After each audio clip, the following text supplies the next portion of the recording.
इसलिए कि इंसान के बारे में किसी ने कहा कि इंसान बंदर से पैदा होने वाला एक अजूबा है। किसी ने कहा इंसान पहले बंदर था, फिर तरक्की करते करते वह इंसान हो गया। हम कहते हैं अगर इंसान बंदर से इंसान बना है तो आज इंसान से कुछ और क्यों नहीं बन जाता। जब तरक्की करके इंसान बंदर से इंसान बना, तब तरक्की करके इंसान कुछ और नहीं बन जाता। इसकी शक्ल क्यों नहीं बदलती। हजारों साल से इंसान तो आखिर जी रहा है, फिर ये क्या बात है। तो लोग इंसान की तौहीन करते रहे, खुद इंसान होकर इंसानियत पर सवालिया निशान खड़ा करते रहे। लेकिन कुरान अल्लाह की वो किताब है जिसने इंसान की असल छवि को, असल तस्वीर को यूं पेश किया कि मेरा अल्लाह फरमाता है वत्तीन व जैतून व तूर सीनीन व हाजल बलदिल अमीन। अल्लाह ने चार चार कस्में उठाई। कितनी कस्में? चार कस्में। पहली बात, वो बगैर कसम के कोई बात कहे तो भी उसकी बात मानना हमारे लिए जरूरी है, क्योंकि कहने वाला खुदा है, रब है। और अगर वो एक ही कसम उठाकर बात कहे तो भी बात बड़ी वजनी और कीमती हो जाती है। लेकिन मेरा रब, मेरा अल्लाह जब इंसान की शान बयान करता है तो एक नहीं बल्कि चार चार कस्में उठाता है। और वो चार कस्में भी कौन कौन सी? वत्तीन, ऐ इब्राहिम तेरे शहर की कसम। वत्तीन, ऐ मेरे पैगंबर इब्राहिम तेरे शहर की कसम। वज़ैतून, वज़ैतून, ऐ ईसा तेरे शहर की कसम। वतूर सीनीन, ऐ मूसा तेरे शहर की कसम। और उस पहाड़ की कसम जिस पर तुझसे अल्लाह ने कलाम फरमाया। वह हाजल बलदिल अमीन, या मोहम्मद, ए मोहम्मद मुस्तफा मेरे महबूब तेरे शहर की कसम। चार चार नबियों के शहर की कसम याद की। वत्तीन व जैतून व तूर सीनीन व हाजल बलदिल अमीन।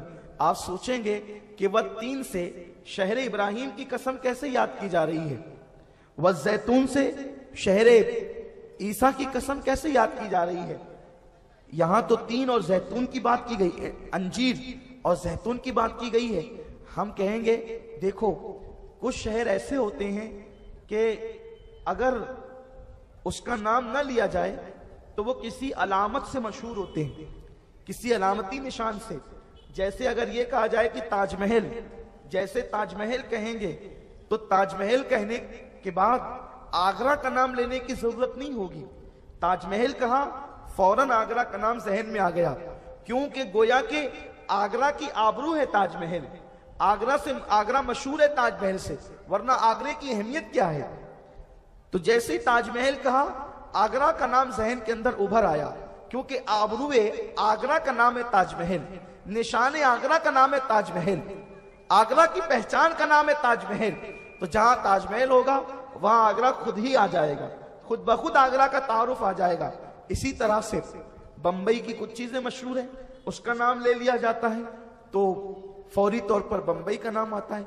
जैसे जो है वो बाबे हिंद, जिसे आप गेट ऑफ इंडिया कहते हैं, अगर ये कह दिया जाए तो फौरी तौर पर बंबई का नाम जहन में आ जाता है। इस तरह की बहुत सारी चीजें बंबई के हवाले से मशहूर है। इसी तरह से और भी शहरों की बात है। याद रखें, इब्राहिम अलैहिस्सलाम जिस इलाके में पैदा हुए, उस इलाके के अंदर अंजीर पैदा होती थी और वहां की अंजीर बड़ी मशहूर है। इसी तरह हजरत ईसा जिस इलाके में पैदा हुए, उस इलाके का जैतून बड़ा कीमती और बड़ा मशहूर है। और तूर सीनीन और हाजल बलदिल अमीन तो बिल्कुल जाहिर है। तो यूं किया जाता है कि कभी कभी किसी शहर का नाम नहीं लिया जाता, बल्कि उसकी मशहूर अलामत को बयान किया जाता है।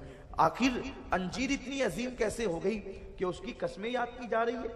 बात अंजीर की नहीं है, बात दरअसल नबियों के शहर की है। तो कसम याद की गई, ऐ इब्राहिम मेरे प्यारे खलील तेरे शहर की कसम। ऐ ईसा मेरे प्यारे रूहुल्लाह तेरे शहर की कसम। ऐ मूसा तेरे शहर की कसम, उस मकाम की कसम जहां तुझे बुला बुलाकर तेरे साथ प्यारी प्यारी बातें की गई, तेरे साथ कलाम किया गया और गुफ्तगू की गई। और ऐ प्यारे मोहम्मद अरबी तेरे उस शहर की कसम जहां तुम चलते फिरते। वहां अजल बलदिल अमीन तेरे अमन वाले शहर की कसम जहां तेरे कदम लगे हैं। आप गौर फरमाए, आयतों का सियाक बता रहा है कि प्यारे प्यारे 4 अजीम पैगंबर जिनके मर्तबे सबसे अफजल मर्तबा मोहम्मदुर रसूलुल्लाह का, उनके बाद मर्तबा हजरत इब्राहीम अलैहिस्सलाम का और उनके बाद दोनों पैगंबरों का, उन 4 अजीम पैगंबर, उन 4 साहिबे किताब पैगंबर, उनकी कसम याद की जा रही है, उनके शहरों की कसम, शहर इब्राहीम की कसम, शहर ईसा की कसम, शहर मूसा की कसम, शहर महबूब की कसम। और 4 कस्में बयान करने के बाद अब फिर असल उन्वान की तरफ आया है कुरान और कहता है लक़द खलक़नल इंसाना फी अहसनी तक़वीम। इंसान को बंदर से अजूबा कहने वालों, इंसान को बंदर की पैदावार कहने वालों, इंसान को बंदर से तरक्की करके इंसान बनने वाला कहने वालों, ये सारे नजरियात गलत है। लक़द खलक़नल इंसाना फी अहसनी तक़वीम, हमने इंसान को अच्छी सूरत पर पैदा किया है, हमने इंसान को अच्छी शक्ल पर पैदा किया है। हाँ हाँ, इंसान इतना मोहतरम है कि जब सूरज बनाया तो कुन कहकर, जब चांद बनाया कुन कहकर, सितारे बनाए कुन कहकर, सितारे बनाए कुन कहकर, जमीन बनाई कुन कहकर, फरिश्ते बनाए कुन कहकर, सारी मखलूक, अर्श बनाया कुन कहकर, फर्श बनाया कुन कहकर, तहतुस्सरा बनाए कुन कहकर, समुंदरों की तुगयानी कुन कहकर, दरियाओं की रवानी कुन कहकर, फूलों का तबस्सुम कुल कहकर, रातों की तारीकी कुन कहकर, सुबह का सवेरा कुन कहकर, अल्लाहु अकबर, दरख्तों को बनाया कुन कहकर, पत्तों को बनाया कुन कहकर, पत्तों को उगाया कुन कहकर, और फिर जो है वो जमीन के अंदर जो दाने बोए गए थे उनसे पौधे निकाले कुन कहकर, सारी मखलूक को, ये बड़े बड़े पहाड़ जो नजर आते हैं इनको कुन कहकर के पैदा किया है, सब कुन कहकर बनाया। लेकिन इंसान, अल्लाह का तू इतना महबूब है कि जब तुझे बनाने की बारी आई तो तुझे कुन कह करके एक लम्हे में पैदा नहीं किया, इंसान को कुन कहकर नहीं बनाया।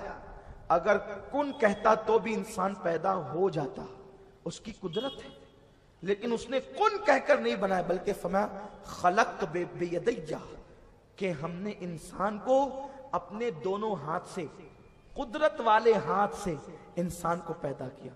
जब हाथ कहे जाते हैं तो हाथ हमारी तरह नहीं, बल्कि उसकी कुदरत वाले हाथ, जैसा कि उसकी शान है, उसके हाथ हमारी तरह नहीं है। कहा हमने इंसान को अपने हाथों से बनाया, फिर की शान से बनाया इंसान को। दरअसल मसला यह है कि इंसान बहुत कुछ बना, अभी वो इंसान ही नहीं बना, उसे पता ही नहीं है कि मैं क्या हूं, उसे मालूम ही नहीं कि मेरी शान क्या है। बहुत तरक्की कर गया इंसान, सब पर रिसर्च कर रहे, अपने आप पे नहीं किया, सबको पहचानने चला, अपने आप को नहीं पहचाना। कैसा कीमती है इंसान। इंसान तो अल्लाह के राजों में से एक राज है। मेरी बात मुश्किल नहीं हो रही है, मैं बहुत आसान करना चाहता हूं, लेकिन बहुत संजीदगी से एक ही सबक पढ़ा कर जाना चाहता हूं कि इंसान तो इंसान बन जा। बस बहुत कुछ बनना चाहता है, लेकिन पहले इंसान बन। इंसान को पहले इंसान बनने की जरूरत है।